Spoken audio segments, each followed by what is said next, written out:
Good morning, everyone. I hope you guys are all having a blessed week.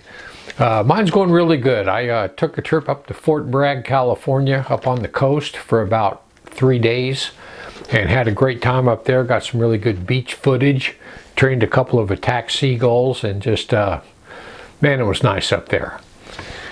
So anyway, listen, there's a story in the Bible about a guy named Ezra. And the story begins with King Cyrus signed a decree that the Jews could return back to Jerusalem. And Ezra led the second wave of Jews back to Jerusalem. So anyway, Ezra had bragged to the king how great God was. I mean, he just told the king all about God, that he was the greatest, most powerful God. There was only one God, and God took care of him and all of his people. And I mean, he just bragged and bragged and bragged on God and told the king how great God was.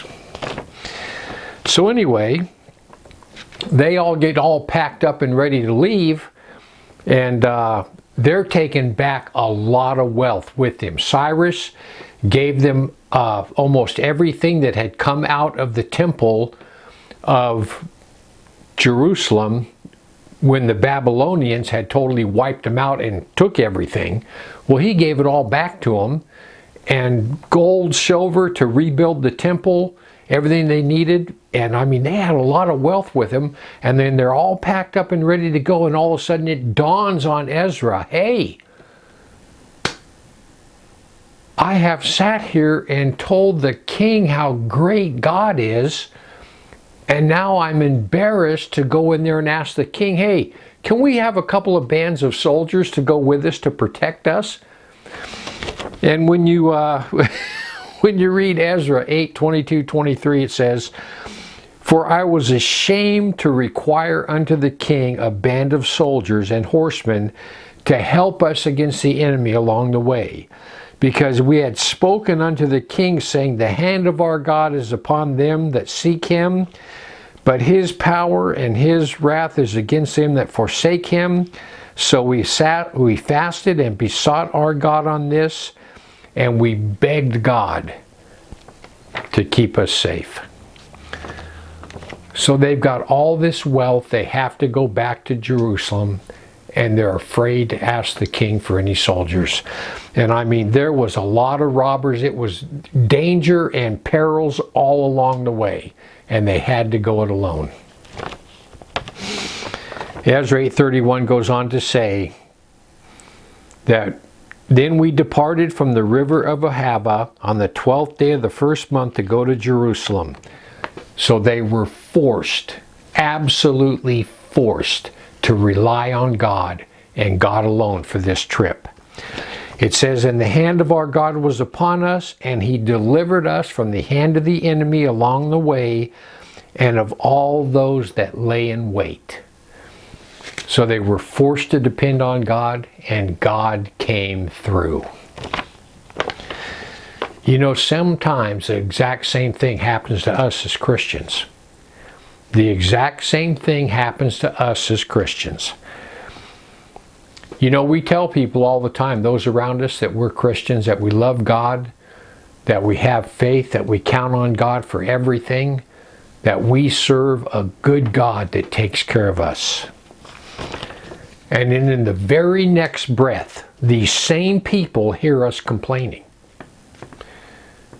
We tell them how great God is, how we love God, how he takes care of us, and then the next breath, they hear us complaining about something. People, listen, non-believers should never hear believers complain about anything.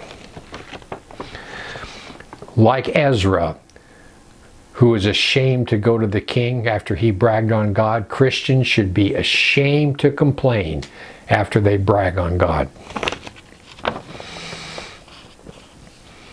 Philippians 4:11-13, Paul says, "Not that I speak in respect of want, for I have learned in whatsoever state I am therewith to be content.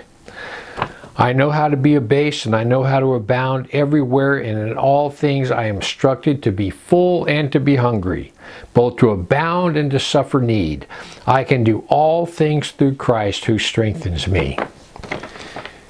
People, listen.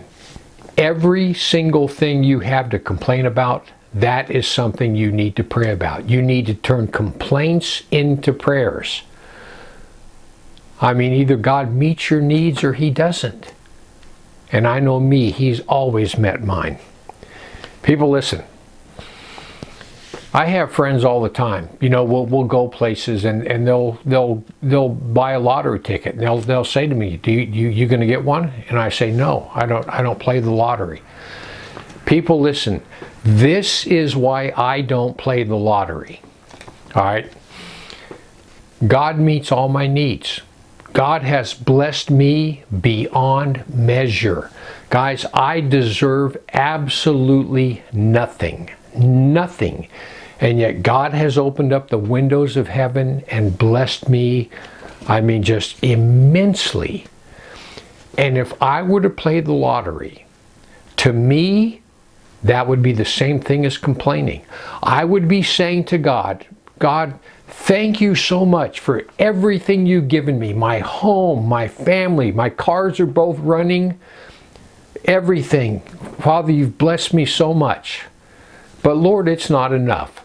I want to be a millionaire. No way am I ever going to do that. Not going to happen. Guys, listen. If you're having trouble in life, and I mean, if you seriously have things that I mean, you know, things are not going good. Guys, listen. Just like Ezra, maybe it's time to turn those complaints into prayers. And when you got nothing left, God is always enough. This is what it says in Isaiah 41:13.